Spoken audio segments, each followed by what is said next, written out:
એક સામાન્ય વ્યક્તિથી લઈને દેશના વડાપ્રધાન સુધી એનું સપનું છે કે ઘરનું ઘર હોય, બધાનું એક ઘર હોય. આ જંત્રીના રેટ વધવાથી એ સપનું થોડું મુશ્કેલ થઈ શકે. મારા પર્સનલ ઓપિનિયનમાં જ્યારે જંત્રી એક સાયન્ટિફિક વેલ્યુ છે જે ગવર્મેન્ટ ડિસાઇડ કરી રહી છે, તો એના અંદર ઘણા બધા ફેક્ટર્સ હોય છે જે એમને ધ્યાનમાં રાખવા જોઈએ. તમે સપોઝ 40,000 રૂપિયા સ્ટેમ્પ ડ્યુટી આ બિલ્ડિંગમાં નવો ફ્લેટ લેતા હોય તો ભરો, બટ તમે 20-25 વર્ષ જૂની ફ્લેટ લેશો તો ભરશો એમાં? સૌથી બેસ્ટ તો અમે એક જ સલાહ આપતા હોઈએ છીએ કે અંડર ડેવલપ્ડ એરિયામાં ઇન્વેસ્ટ કરો. ટેકનોલીગલ કન્સલ્ટન્ટને લૂપમાં રાખીને જ એવું મોટું ઇન્વેસ્ટમેન્ટ કરવાનું. તમે 50 લાખ રૂપીસ ઇન્વેસ્ટ કરતા હોય, 50,000 કન્સલ્ટન્ટને આપવામાં કંઈ જ ખોટા નથી.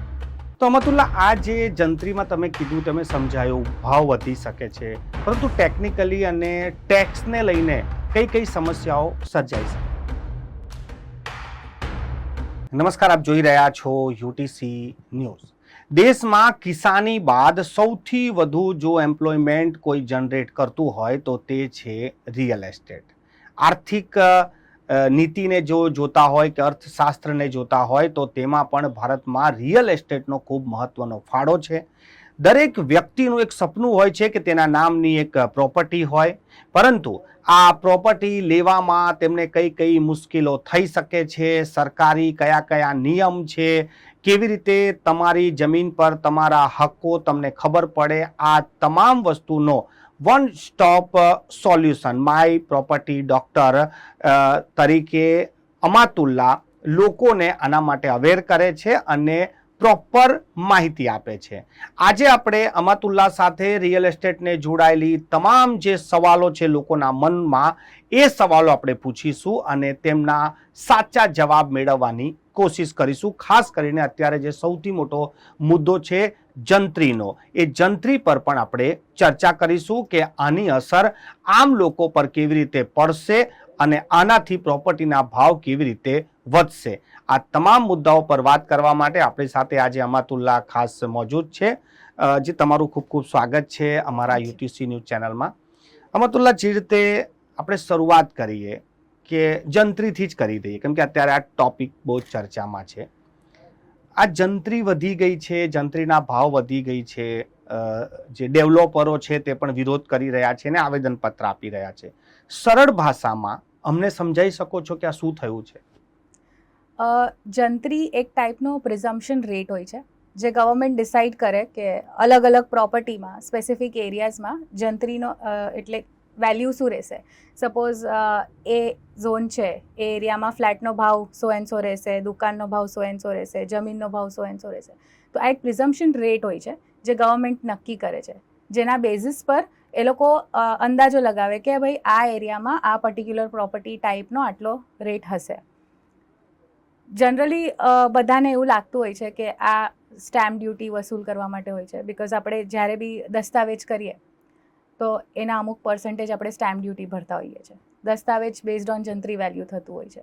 તો આ એક પ્રિઝમ્પશન રેટ છે જે ગવર્મેન્ટ ડિસાઇડ કરે છે.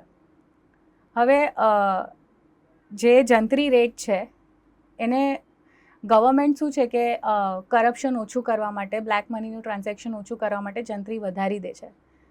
બટ મારા પર્સનલ ઓપિનિયનમાં જ્યારે જંત્રી એક સાયન્ટિફિક વેલ્યુ છે જે ગવર્મેન્ટ ડિસાઇડ કરી રહી છે, તો એના અંદર ઘણા બધા ફેક્ટર્સ હોય છે જે એમને ધ્યાનમાં રાખવા જોઈએ. જેમ કે રોડ વિથ છે, એક પર્ટિક્યુલર એરિયા છે, બરાબર? હવે આ જ ઝોન લઈ લો, આના અંદર 2 બિલ્ડિંગ છે. આ બિલ્ડિંગ નવું છે અને બાજુનું બિલ્ડિંગ 20 વર્ષ જૂનું છે.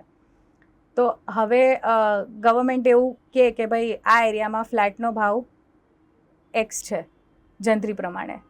તમે સપોઝ 40,000 રૂપિયા સ્ટેમ્પ ડ્યુટી આ બિલ્ડિંગમાં નવો ફ્લેટ લેતા હોય તો ભરો, બટ તમે 20-25 વર્ષ જૂની ફ્લેટ લેશો તો ભરશો એમાં સ્ટેમ્પ ડ્યુટી 40,000?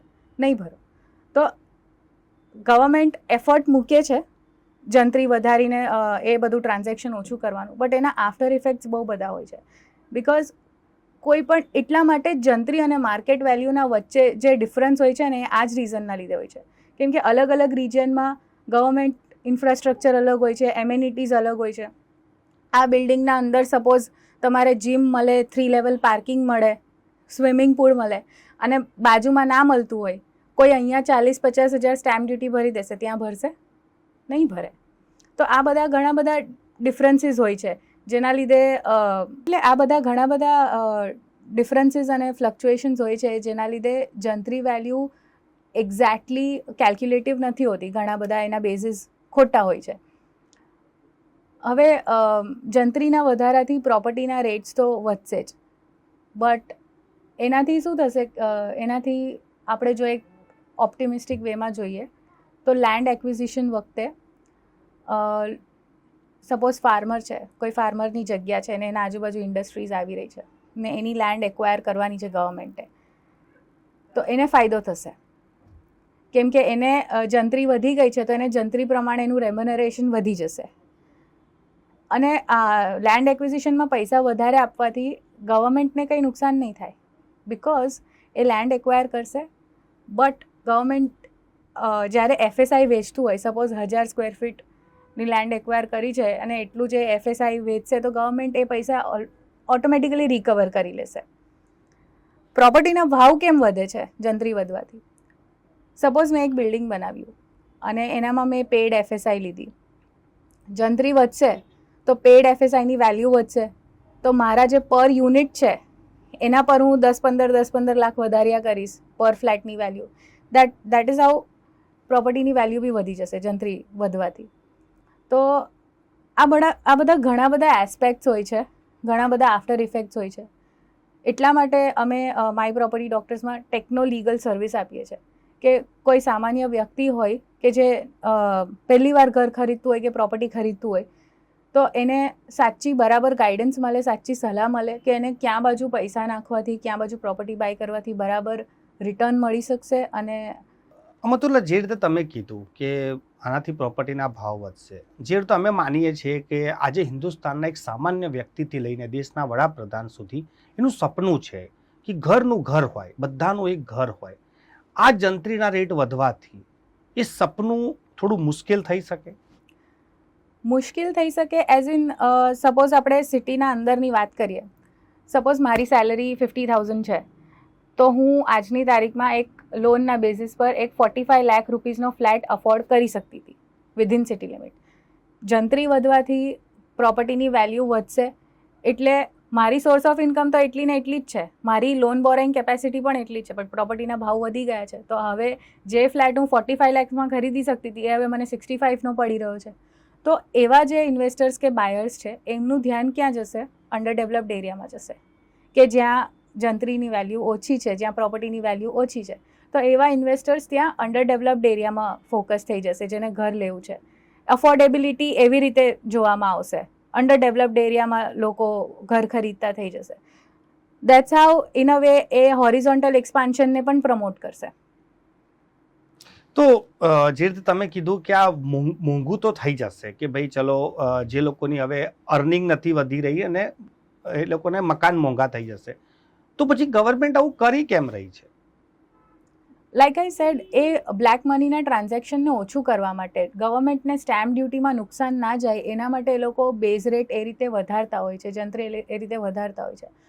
અને ઘણા બધા કેસીસમાં એવું પણ હોય છે કે અમુક એરિયામાં માર્કેટ વેલ્યુ ઓછી હોય છે પણ જંત્રીની વેલ્યુ વધારે હોય છે. અમુક એરિયાઝમાં અમારા અમુક ક્લાયન્ટ્સ છે જે ફ્લેટ વેચી રહ્યા છે તો એમને 35 લાખથી વધારે નથી મળતો, બટ જંત્રી પ્રમાણે ત્યાંની વેલ્યુ 45 લાખ છે. એવા કેસીસમાં રેમેડીઝ આપી છે ગવર્મેન્ટે. તો તમે બરાબર આપણે એનું રીવેલ્યુએશન કરીને સ્ટેમ્પ ડ્યુટીમાં અરજી કરીએ તો એ પ્રોબ્લેમ ગવર્મેન્ટ સપોર્ટ કરે છે સોલ્વ કરવામાં. અમતુલ્લા, લોકો એવું પણ કરી રહ્યા છે કે જે ઇન્વેસ્ટમેન્ટ કરતા હોય, લોકો જમીનોમાં ઇન્વેસ્ટમેન્ટ કરે છે, કોઈ દુકાનમાં, કોઈ ઘરમાં, કોઈ પ્લોટમાં. તો તમે એઝ એ એડવાઇઝર, જે ઇન્વેસ્ટર છે, એને શું સલાહ આપો કે આ કયા સેક્ટરમાં જવાય? જો એમને રિયલ એસ્ટેટમાં જ જવું છે, જમીન જ લેવી છે, તો આ ત્રણમાંથી બેસ્ટ કયું અને કેમ? સૌથી બેસ્ટ તો અમે એક જ સલાહ આપતા હોઈએ છીએ કે અંડર ડેવલપ્ડ એરિયામાં ઇન્વેસ્ટ કરો, લેન્ડમાં ઇન્વેસ્ટ કરો, because land A non renewable resource છે. તમે એક ફ્લેટ સિટીના અંદર લઈ લો તો એક સેચ્યુરેશન લિમિટ આવી જાય. તમે એવું વિચારો કે સપોઝ વડોદરાની વાત કરીએ તો ફતેગંજના અંદર મેં ફ્લેટ લઈ લીધો. ફતેગંજ એરિયા એક સેચ્યુરેટેડ એરિયા છે. તમારે 5 વર્ષ પછી 10 વર્ષ પછી એમાં રિટર્ન જે મળશે, આજે તમે 50 લાખનું લેશો તો 65 લેક્સમાં વેચાશે કે 75 લેક્સમાં વેચાશે. બટ એ જ ટાઈમ પીરિયડમાં એ જ ટાઈમ પીરિયડમાં જો તમે 50 લાખની જમીન લીધી હશે ને તો એ 2-3 વર્ષમાં તમે કરોડ કે દોઢ કરોડમાં વેચી શકશો. અને હવે તો એટલા બધા એક્સપ્રેસ હાઈવે આવી રહ્યા છે, હોરિઝોન્ટલ ડેવલપમેન્ટ થઈ રહ્યું છે, એટલે જો તમારા પાસે એક હેન્ડસમ અમાઉન્ટ ઓફ કેપિટલ હોય તો બેસ્ટ છે જમીન લઈ લો અંડર ડેવલપ્ડ એરિયામાં. ફ્લેટમાં બધા એટલા માટે ઇન્વેસ્ટ કરતા હોય કે એમને એવું થાય કે અરે આપણી નજરના સામે રહેશે, રેન્ટલ ઇન્કમ મળશે, બટ એનો રેશિયો બહુ જ ઓછો હોય છે. તમારે 50 લાખ કમાતા કેટલા બધા એફર્ટ્સ અને કેટલા બધા વરસ થઈ જતા હોય છે આપણે. એની અગેન્સ્ટમાં તમે જ્યારે ઇન્વેસ્ટમેન્ટ કરો એનું રેટ ઓફ રિટર્ન નેગ્લિજિબલ હોય છે, હાર્ડલી 10-15% હોય છે, એનાથી વધારે હોતું જ નથી. જ્યારે કે જમીનના અંદર તમારે 50 ટાઈમ્સ રિટર્ન મળી જવાની શક્યતા હોય છે. બટ તમારે એ જ કે તમારે જોવું પડે કે એનું ટાઇટલ ક્લિયર છે કે નહીં, બધા લીગલ કમ્પ્લાયન્સીસ ક્લિયર હોવા જોઈએ, ચોખ્ખા હોવા જોઈએ. મારો નેક્સ્ટ સવાલ જ એ હતો કે લોકો જમીનોમાં સોદો કરતા પહેલા કે જમીન લેતા પહેલા એટલું બધું ગભરાય છે કે કાલ ઉઠીને આમાં કોઈ વિવાદ ના આવી જાય. તો એઝ એ તમે એડવાઇઝર કોઈને જમીન લેવી હોય તો શું શું વસ્તુઓ જોવી જોઈએ? આમ જોવા જઈએ ને તો જમીનના અંદર તો તમે અંડર ડેવલપ્ડ એરિયામાં લો કે ખેતીની જમીન લો ને તો એમાંથી 10થી 15 તો ફોર્મ જ હોય છે, 8, 7, 12 ને ઘણા બધા ઉતારા હોય છે. તો વન સ્ટોપ સોલ્યુશન એ જ છે કે તમે એક ટેકનો લીગલ કન્સલ્ટન્ટની સલાહ લઈ લો. તમે 50 લાખ રૂપિયા જમીનમાં નાખતા હોય તો 50,000 કોઈકની સલાહ લેવામાં, કન્સલ્ટન્ટને આપવામાં કંઈ ખોટા નથી કે જે તમારી પ્રોપર ટાઇટલ સાથે તમારી ફાઇલ બનાવીને આપી દે તમારે. એટલે હમણાં આપણી કન્ટ્રીમાં રિયલ એસ્ટેટ સેક્ટર છે ને હવે ઓર્ગેનાઇઝ થવાનું ચાલુ થયું છે ધીરે ધીરે. હજી બી ઘણા બધા એરિયાઝ એવા છે કે જેમાં ઓનલાઈન એન્ટ્રીઝ નથી હોતી, હાથથી લખેલી બધી એન્ટ્રીઝ હોય છે. તો એવા કેસના અંદર તમારા પાસે એક સ્ટ્રોંગ કન્સલ્ટન્ટ હોવા જોઈએ કે જે તમારે પ્રોપર ટાઇટલની ફાઇલ બનાવીને આપે, જે તમારા વતી બધા લીગલ કમ્પ્લાયન્સીસ ચેક કરી લે અને જે તમારા પછી જે પણ છે તમારી જનરેશનમાં કે જેને બી પાસ ઓન કરવી છે તે સુધી તમારે નામ બધા એન્ટર કરીને ફાઇલ એકદમ ક્લિયર કરીને આપી દે. એટલે ટેકનો લીગલ કન્સલ્ટન્ટને લૂપમાં રાખીને જ એવું મોટું ઇન્વેસ્ટમેન્ટ કરવાનું. તમે 50 લાખ રૂપીસ ઇન્વેસ્ટ કરતા હોય, 50,000 કન્સલ્ટન્ટને આપવામાં કંઈ જ ખોટા નથી. બીજી વાત, લોકો એવું પણ કહે છે કે હું દુકાન લઈ લઉં તો દુકાનમાં પણ એને સારું રેન્ટ મળી જાય ને એનું સારું એ મળે છે. તો ફરી મારો સવાલ એ છે કે કોઈ શોપ લેવી કે પછી જમીન લેવી? અગેન તમે રિટર્ન જોવા જાઓ તો તમારે જમીનમાં વધારે જ રિટર્ન મળશે. એમાં પેશન્સ થોડું વધારે રાખવું પડે, ટાઈમ ફ્રેમ વધારે હોય, મહેનત થોડી વધારે કરવી પડે, પણ પૈસા પણ એટલા જ સારા મળતા હોય છે. જમીનમાં રેન્ટલ ઇન્કમમાં જો તમારે હાર્ડકોર રેન્ટલ ઇન્કમમાં જ ઇન્ટરેસ્ટ હોય અને જો તમે પ્રાઇમરીલી એ રેન્ટલ ઇન્કમ પર ડિપેન્ડન્ટ હો, not as a passive income, જો તમે primarily a source of income પર ડિપેન્ડન્ટ હોવ તો તમે કમર્શિયલ પ્રોપર્ટી ખરીદો. તો તમે કમર્શિયલ પ્રોપર્ટી ખરીદીને એને દુકાન તરીકે ભાડે આપીને રેન્ટલ ઇન્કમ લો, બિકોઝ તમે એના પર ડિપેન્ડન્ટ છો. બટ જો તમે આને as a passive income source જોતા હોવ, જો તમારે આ લોંગ ટર્મ વિઝન હોય કે મને રેટ ઓફ રિટર્ન સારું મળે, આમાં આ મારું ઇન્વેસ્ટમેન્ટ છે, પેસિવ ઇન્વેસ્ટમેન્ટ છે, મને આની જરૂર નથી પડવાની 5 વર્ષ સુધી, તો બેસ્ટ ઓપ્શન લેન્ડ છે. અમતુલ્લા, પણ એક સામાન્ય વ્યક્તિ, આજે મધ્યમ વર્ગના લોકો હોય, બધાને એવું હોય કે મારો 1 વીઘા જમીન હોય કે અડધું વીઘા જમીન મેં પણ લઈ લઉં. પણ સવાલ એ થાય છે કે જો એને ફ્લેટ લેવો હોય 50 લાખનો તો એને લોન મળી જાય છે. એ વિચારે છે કે હું આના હપ્તા ભરી દઈશ અને સામે મને થોડું રેન્ટ આવશે એટલે મારું થઈ જશે. જમીન તો એને પછી કેવી રીતે ફાઇનાન્સ થાય? કેમ કે એ તો એને પૈસા જ જોઈએ, રોકડા 50 લાખ રૂપિયા. જમીનમાં પણ એવા ઓપ્શન્સ હોય છે કે તમે ટુકડે ટુકડે પેમેન્ટ કરી શકો અને ઇનફેક્ટ એ રીતે તમે જમીન લો તો વધારે ફાયદામાં પણ રહો, બિકોઝ તમે 1 વર્ષ કે 2 વર્ષમાં જમીનના હપ્તા પૂરા કરો ને એટલી વારમાં તો તમારી એસેટની વેલ્યુ જ વધી ગઈ હોય. એટલે એ પર્સપેક્ટિવથી પણ જમીન વધારે ફાયદાકારક છે ઇન્વેસ્ટમેન્ટ માટે. અને લાઇક આઈ સેડ, જો તમે ઘર અલગ વસ્તુ છે, પોતાનું ઘર લેવું એ ડિફરન્ટ વસ્તુ છે, એ તો તમારે સિટીના અંદર જ લેવું પડે જ્યાં બી તમારે એમ્યુનિટીઝ મળતી હોય. But investment is a different thing. Investment is something કે જેના પર તમે એકદમ high rate of return expect કરતા હો, અને ત્યારે જ વ્યાજબી કહેવાય જ્યારે તમારે હેન્ડસમ અમાઉન્ટ ઓફ રિટર્ન મળે અગેન્સ્ટ જે ટાઈમ પીરિયડ તમે વેઇટ કરી રહ્યા છો, અગેન્સ્ટ તમારા પેશન્સના અગેન્સ્ટ તમારે હેલ્ધી રિટર્ન મળે ને, એ જ સારું ઇન્વેસ્ટમેન્ટ કહેવાય. ઘર તો આપણે સિટીના અંદર જ લેવાનું હોય, એના માટે લોન લેવું ને એ બધું લેવું, that is a different thing.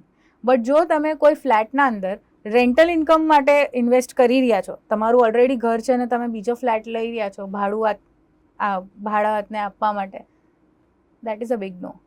તો લાઈક સવાલ એ પણ છે કે આ સામાન્ય વ્યક્તિ જ્યારે ઘર લેવા જાય કે ફ્લેટ ખરીદવા જાય તો કઈ કઈ વસ્તુ એને સામે માંગવી જોઈએ? કેમ કે જ્યારે એને ફર્સ્ટ જે વ્યક્તિ મળતો હોય છે સેલ્સમેન હોય છે, અને સેલ્સમેન એટલું બધું ના બતાવે કે જેટલું ખરેખર હોય છે.